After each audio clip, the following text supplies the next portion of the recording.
wow, maybe take 5 on this. It's a complicated subject, and one in which I should probably have written an outline so I don't. But at its heart, it's simple. Issues with sinew backing and Knox gelatin. I don't use Knox gelatin. I use hide glue. But a lot of people do use Knox, unflavored. Gelatin, basically the same thing. So don't let me convince you that, like, if you use Knox, you're bad, it's not going to work. It works. It works. I just use this stuff. Order it. Big quantities, throw it in the freezer. It's there when I need it. The question was the viscosity, the mixing rate of Knox to water. And kind of guess here, I do believe it would be somewhat similar, but there is a key. There is a key.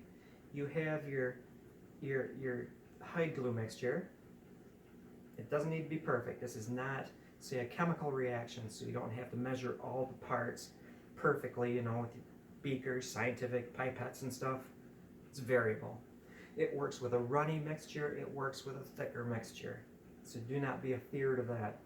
What you want to see is with your warmed glue, dip your fingers in there and let them dry a bit.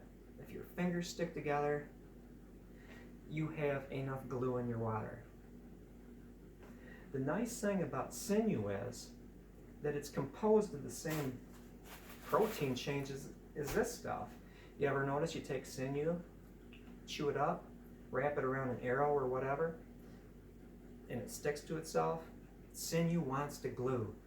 It craves that need to be amongst other sinews, so it's very receptive to gluing, so that the viscosity of your glue can be quite variable.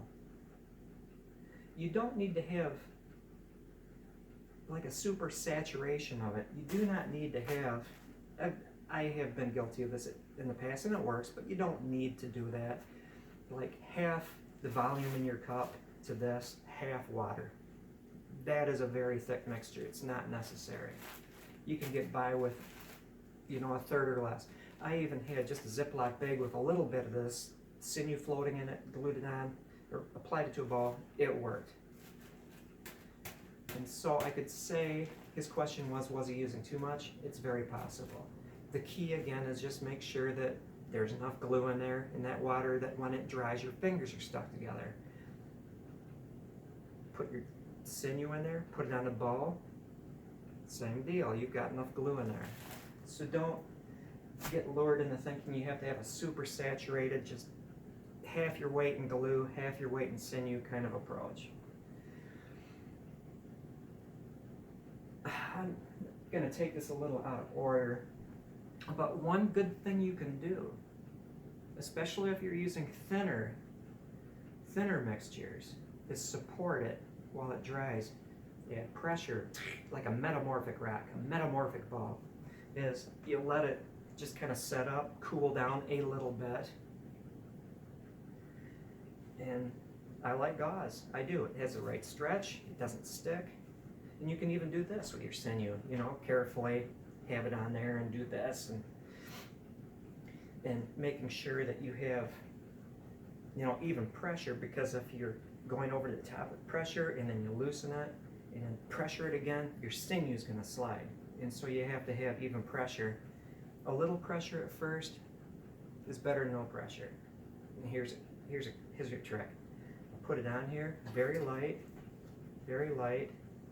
and I've got this first light layer on here.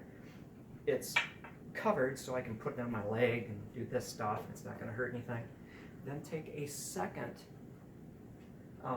round of gauze, and that way you can wrap it tighter. You can just squish the heck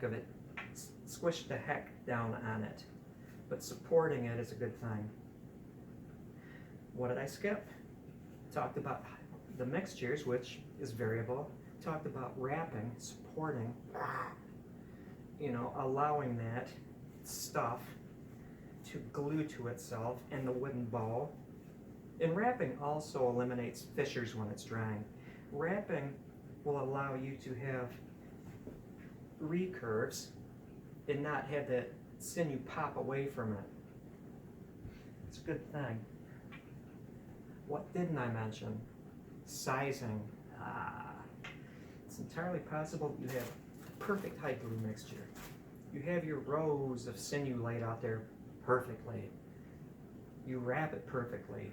But if you didn't size your bow, if you didn't prepare your bow carefully enough, you're going to have a nice sinew layer that can pull off.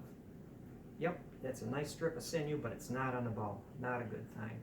Sizing. If you have used grease or some other kind of fat, which grease is fat, so I'm redundant, in heat shaping your bow, like it's Osage or mulberry, you have to get that grease off. I have a video on using a lye mixture. The lye soapifies that grease, it nullifies that grease, turns it into soap in effect, and that allows surface tension, all that stuff, allows the glue to soak in better. So that is one way. If you did not use grease in the preparation of your bow, you still should scarf up the back either with a very fine-toothed saw,